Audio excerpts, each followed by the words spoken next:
கோட்பாடுகளை பற்றி பார்க்க போகிறோம். இந்த கற்றல் கோட்பாடுகளில் யாரெல்லாம் என்ன சொன்னாங்க அப்படின்னு பாவ்லவ் ஆக்கநிலையற்ற கற்றலை பற்றி சொல்லியிருப்பார். ஸ்கின்னர் செயல்படு ஆக்கநிலையற்ற கற்றல், கோலர் உட்காட்சி கற்றல், தாண்டெக் முயன்று தவறி கற்றல். அதை பற்றி இந்த வீடியோவில் பார்க்கலாம்.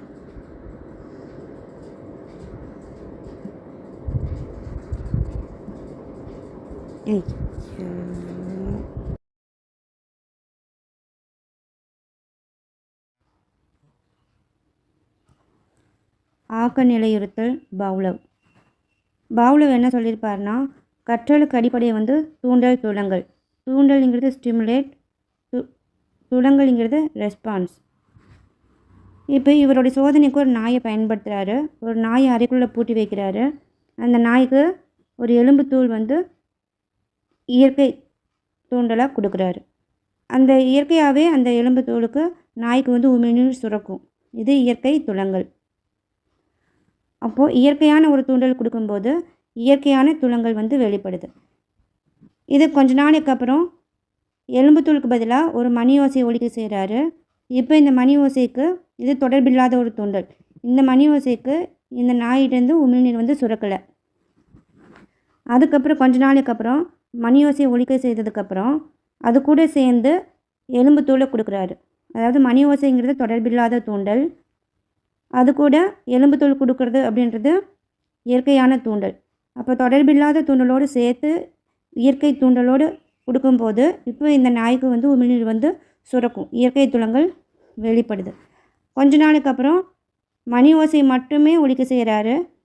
இப்போ இந்த நாய் கற்றுக்கொண்டது என்னென்னா, மணி ஓசை வந்தாலே அதுக்கு எலும்பு தூள் கிடைக்கும் அப்படின்னு. அதனால் இப்போ இயற்கையான துலங்கல் வெளிப்படுது. அப்போ ஒரு தொடர்பில்லாத தூண்டல் கொடுக்கப்படும் போதும் இயற்கையான துலங்கல் வெளிப்படுது. இதுதான் ஆக்கநிலையற்ற கற்றல். இதே தான் பாவ்லவ் சொல்லியிருப்பார்.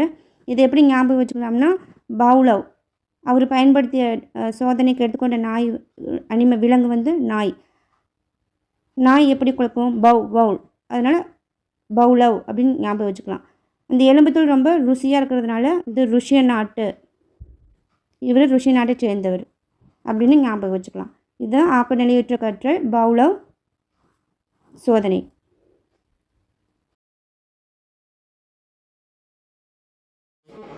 தன்னிச்சையாக எழும் துலங்களை சார்ந்த ஆக்கநிலையுறுத்தல் P.F. ஸ்கின்னர்.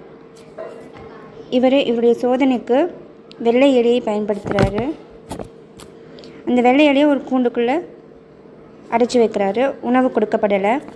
அது அங்கேயும் இங்கேயுமா எதேச்சியாக தன்னிச்சையாக சுற்றி வந்துட்டுருக்கு. அப்போது ஒரு லீவர், ஒரு நெம்புகோலை அதை அழுத்துது. அந்த நெம்புகோலை அழுத்தும் போது அதுக்கு உணவு கிடைக்கிற மாதிரி செய்கிறாரு. அப்போது இது கற்றுக்கிச்சு அந்த நெம்புகோலை அழுத்தும் போதெல்லாம் அதுக்கு உணவு கிடைக்குது அப்படின்னு. கொஞ்ச நாளைக்கு அப்புறம் அவர் என்ன செஞ்சார், நெம்புகோலை அழுத்தும் போது கூடவே சேர்த்துட்டு ஒரு லைட்டு எரியிற மாதிரி செட் பண்ணினார். இப்போது அது நெம்புகோலை மட்டும் அழுத்தும் போது அதுக்கு உணவு கிடைக்கல. அப்போது கொஞ்ச நாளுக்கு அப்புறம் அது தெரிஞ்சுக்குது, இந்த வட்டமான ஒளி அந்த லைட்டு வெளிச்சம் வந்ததுக்கப்புறம் தான் அந்த நெம்புகோலை லீவர் அழுத்தும் போது அதுக்கு உணவு கிடைக்குதுன்னு கற்றுக்குது. அப்போ இதுதான் ஆக்கநிலையற்ற கற்றல், அதாவது தன்னிச்சையான துலங்கல். இப்போது அது காரணமே இல்லாமல் தான் அந்த நெம்புகோலை அழுத்துச்சு. அப்போ தன்னிச்சையாக அது தானாகவே அந்த நெம்புகோலை அழுத்தும் போது அதுக்கு உணவு கிடைக்குது. அது மூலமாக இந்த ஆக்கநிலையற்ற கற்றல் கற்றுக்குது. இப்போ எடுத்துக்காட்டுக்கு பார்த்தோம்னா, இப்போ குழந்தைகளை பாராட்டுறது, பரிசு பொருட்கள் கொடுக்கறது, விளையாட அனுமதிக்கிறது, இந்த மாதிரி வலுவூட்டு தூண்டல் கொடுக்கும்போது தன்னிச்சையாகவே அவங்க செயல்களை செய்வாங்க. இதை தான் P.F. ஸ்கின்னர் சொல்லியிருக்கிறாரு, தன்னிச்சையாக எழும் துலங்களை சார்ந்த ஆக்கநிலை இருத்தல். இப்போ இது எப்படி நம்ம ஞாபகம் வச்சுக்கலாம் அப்படின்னா, இப்போ பெண்கள் இப்போ பியூட்டி பார்லர் போகிறாங்க, ஏதாவது ஃபங்க்ஷன் போகிறாங்க அப்படின்னா அவங்க தன்னிச்சையாகவே சுறுசுறுப்பாக செயல்படுவாங்க. இந்த தன்னிச்சையான எழும் துலங்களை சார்ந்த ஆக்கநிலையுறுத்தலுக்கு இன்னொரு பேர் செயல்படு ஆக்கநிலையுறுத்தல் அப்படின்னும் நம்ம சொல்லலாம். அப்போ தன்னிச்சையாகவே அவங்க செயல்படுறாங்க. எதுக்காக? அவங்களுடைய ஸ்கின்னை நல்லா வெள்ளையாக வச்சுக்கணுங்கிறதுக்காக. இங்கே வெள்ளை அப்படிங்கிறது வெள்ளை எலி. அப்போது P.F. ஸ்கின்னர் தன்னிச்சையாக எழும் துலங்களை சார்ந்த ஆக்கநிலையுறுத்தலுக்கு வராரு. அவர் பயன்படுத்திய விலங்கு வெள்ளை எலி. இது மாதிரி நம்ம இதுக்கு நிமோனிக்ஸ் போட்டு ஞாபகப்படுத்திக்கலாம்.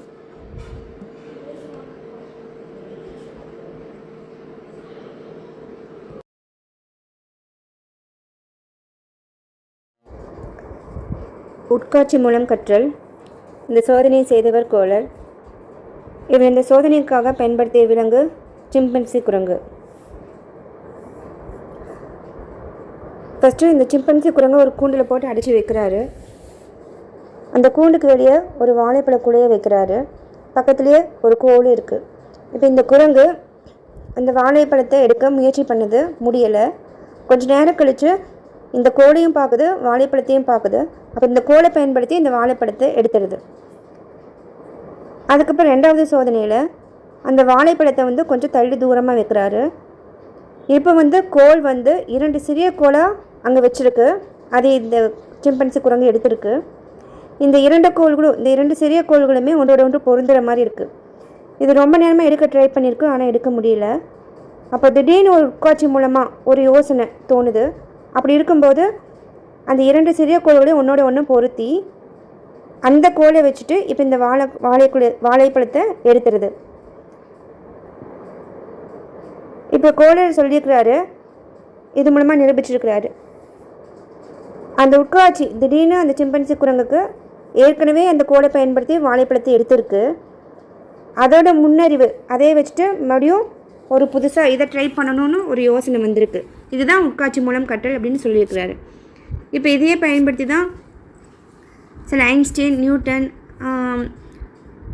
ராமானுஜம் இந்த மாதிரி அறிவியலாளர்களாக ஏற்கனவே அவங்களுக்கு இருந்த அறிவை வச்சு இந்த மாதிரி திடீர்னு ஒரு உட்காட்சி மூலமாக அவங்களுக்கு கண்டுபிடிப்புகளை கண்டுபிடிக்க முடிஞ்சது அப்படின்னு சொல்லியிருக்கிறார். இதுதான் உட்காட்சி மூலம் கற்றல். இதை ஈஸியாக நம்ம ஞாபகம் வச்சுக்கணும்னா, இப்போ இந்த உட்காட்சி மூலம் கற்றல், அதாவது உட்காட்சினா ஒரு திடீர்னு ஒரு உள்ளுணர்வு, திடீர்னு ஒரு தோன்றக்கூடிய ஒரு ஐடியா, அந்த மாதிரி இருக்கும்போது இப்போ நம்ம மனசுக்குள்ளே ஒரு உட்காட்சியில் ஒரு குரங்கு மாதிரி மனசை தாவிட்டே இருக்கும் மனுஷனோட மனசில். அப்போது சிம்பன்சி குரங்கு. இந்த சோதனைக்கு எடுத்துக்கொள்ளப்பட்ட விலங்கு சிம்பன்சி குரங்கு. இந்த குரங்கு கோலை பயன்படுத்தி தான் இந்த வாழைப்பழத்தை எடுத்ததுனால கோலர். இந்த சோதனையை சொன்னவர் கோலர். இதை இந்த மாதிரி ஈஸியாக ஞாபகம் வச்சுக்கலாம். இதுதான் உட்காட்சி மூலம் கற்றல்.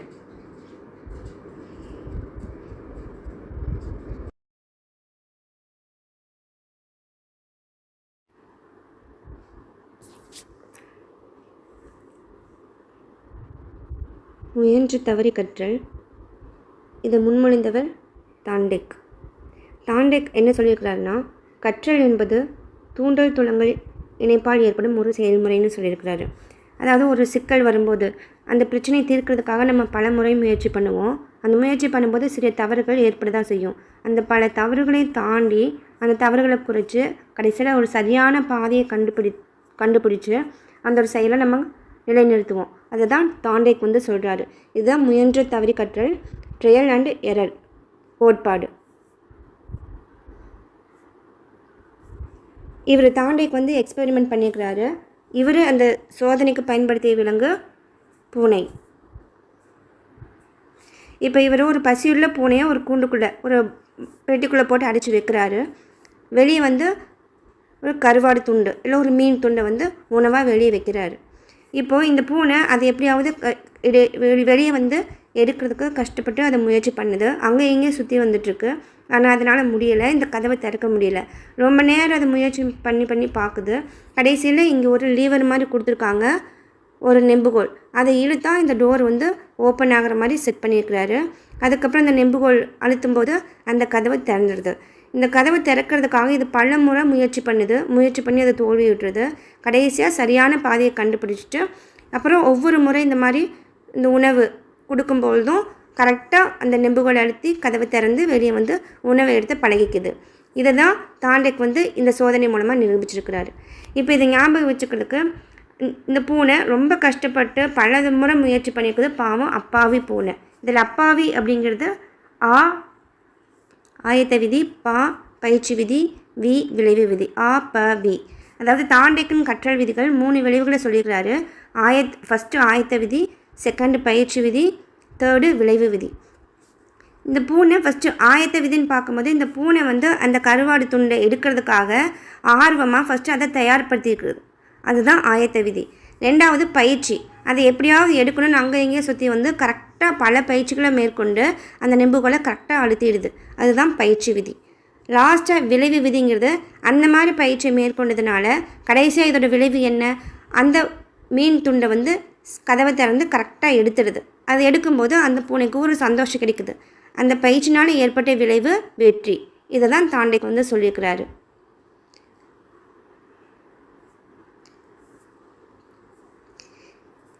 இதே தாண்டைக்குன் கற்றல் விதிகள் கிளாஸ் ரூம் ஒரு வகுப்பறை கற்பித்தலில் வந்து சொல்லியிருக்கிறாரு. ஆயத்த விதி ஒரு கற்றல் கற்பித்தல் செயல்பாடு நடக்கிறதுக்கு முன்னாடி அந்த மாணவன் உடல் அளவுலையும் மனதளவுலையும் சூழ்நிலைகளையும் தன்னை ஃபஸ்ட்டு தயார்படுத்திக்கிறான், ஆர்வப்படுத்திக்கிறான். ஒரு பாடத்தையோ ஒரு கற்றல் செயல்பாடையோ கற்பித்தலுக்கு முன்னாடி. நெக்ஸ்ட்டு பயிற்சி விதி ஒரு செயலை கற்றுக்கிட்டதுக்கப்புறமா அந்த செயலை மறுபடியும் மீண்டும் மீண்டும் பயிற்சி செஞ்சு பார்க்கணும். திரும்ப திரும்ப அதை செஞ்சு பார்க்கும்போது அவங்களுக்கு அதில் ஞாபகம் இருக்கும். இதனால் ஏற்படக்கூடிய விளைவு 3வது விதி. என்ன விளைவு, அந்த கற்பித்தல் செயல்பாடுகளில் அவங்க வெற்றி அடையணும். இல்லை ஒரு போட்டி விளையாடும்போது ஒரு போட்டி வைக்கிறாங்க, அந்த போட்டியில் எல்லாருக்கும் என்னவாக இருக்கும், அதை ஜெயிக்கணும், அந்த போட்டியில் வெற்றி பெறணும், வெற்றி பெற்று பரிசு வாங்கணும். அதுதான் விளைவு விதி. அப்போது ஆயத்தப்படுத்திக்கணும் ஃபஸ்ட்டு, அதுக்கான பயிற்சி மேற்கொள்ளணும். 3வது அந்த பயிற்சியின் மூலமாக நமக்கு கிடைக்கக்கூடிய வெற்றி. அந்த வெற்றி மூலமாக ஒரு ஆசிரியர்கிட்ட ஒரு அன்பு அரவணைப்பு அது மாதிரிலாம் கிடைக்கும்போது ஒரு சந்தோஷம் ஏற்படுது. அந்த சந்தோஷம்தான் விளைவு. இந்த 3 விதிகளையும் தான் தாண்டேக் வந்து அவருடைய கற்றல் விதிகளில் சொல்லியிருக்கிறாரு. இது அந்த பூனையை வச்சு ஞாபகப்படுத்திக்கலாம். ஆ பா வி இந்த ஆர்டரில் வச்சுக்கலாம். ஆ ஆயத்த விதி, பா பயிற்சி விதி, வி விளைவு விதி.